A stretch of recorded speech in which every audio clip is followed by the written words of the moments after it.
So I'm still trying to process everything. Excuse me. I'm still trying to process everything that happened, y'all, because over the last couple of days, so many things happened that I'm still trying to figure out. I'm still in la la land, y'all. I mean, I, I got sick Tuesday night. I missed a couple of days somewhere in there because Tuesday night I got so sick at about 2 or 3 o'clock in the morning. Something had a hold of my throat, and I sat up in the bed and I could not breathe. All I could do is cough. And then I jumped up and immediately, because I'm always trying to use natural healing remedies first and foremost. That's what I always do. So salt water, warm salt water came to mind about 2 o'clock in the morning. I jumped up and gargled with the salt water, and it calmed everything down enough for me to lay back down for another couple of hours. But when I got up again at about 5 or 6 o'clock in the morning, I felt like a wet noodle, y'all. So for the next couple of days, Wednesday, Thursday, I could not eat. I could not drink even water. Nothing was going to pass these lips, y'all.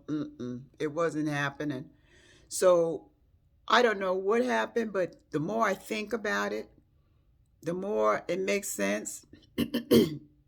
I went to the festival, the fall festival, and I said it was cold, windy, and wet. And this is right after Sandy, my daughter in law's mom. Me and her, partners in crime. I'm telling you what, she was rear ended on that Sunday, and we decided to go head on to the festival anyway afterwards, since that seemed like a good idea. And it was. We had a blast. But the end result, I believe, was yeah, we had a wonderful time on Sunday, but Tuesday morning showed me that that's not what I should have been doing. But bottom line is, excuse me, what happened in sequence after that was even crazier. I mean, I'm trying to regroup and come back around, which I did come back around Friday, maybe 3 days after this throat thing hit me. I think Friday I was back to not well, but enough to get up out of the bed without having to rush back. I still had to go back to bed. I still had that nauseated feeling, but I was able to at least, and all this time I had to still prepare my mom's, because I'm a caregiver, so I still had to prepare my mom's meals. So somewhere in there, by the grace of God, I was preparing meals as I was going in and out of whatever I was in. Okay?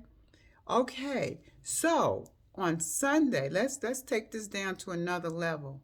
On Sunday, I did not go anywhere. I stayed home. I didn't go to church. I didn't go anywhere. I stayed home and I was watching the service online.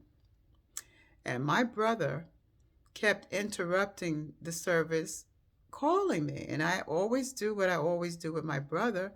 I sent him a text and I said, I'll talk to you at the end of the service. Well, he kept interrupting and kept interrupting.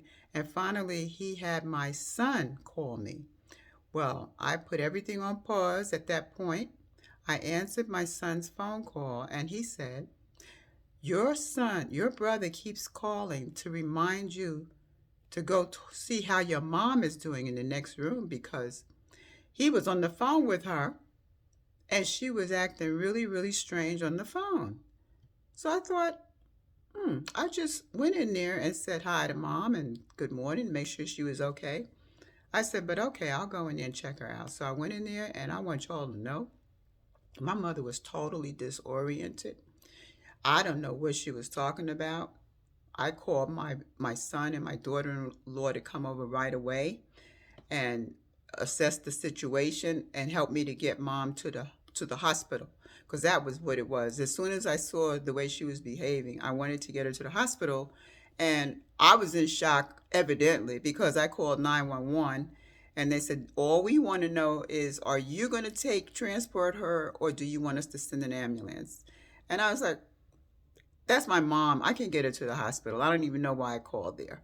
So when I hung up and I realized, oh my God, she can't walk. She's not able to walk. Something is definitely wrong.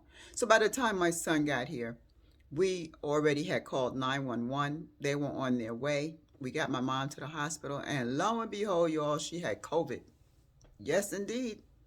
The doctors said that she had a mild case of COVID. I don't know what that means to this day. What's a mild case of COVID, especially when you're 93 years old?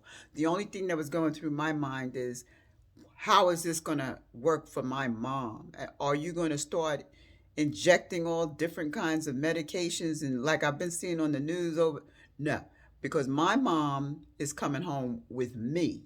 Okay, so that was the bottom line. Anyway, long story short of it, my mom was admitted to the hospital, and this is day number 4, and she has been given a clean bill of health, and she is ready to come home, y'all. And I give all praise, glory, and honor to God Almighty, because I know at that point, from the point that I had to get her here to the hospital to this day right here, I was in some other space of time because everything was everything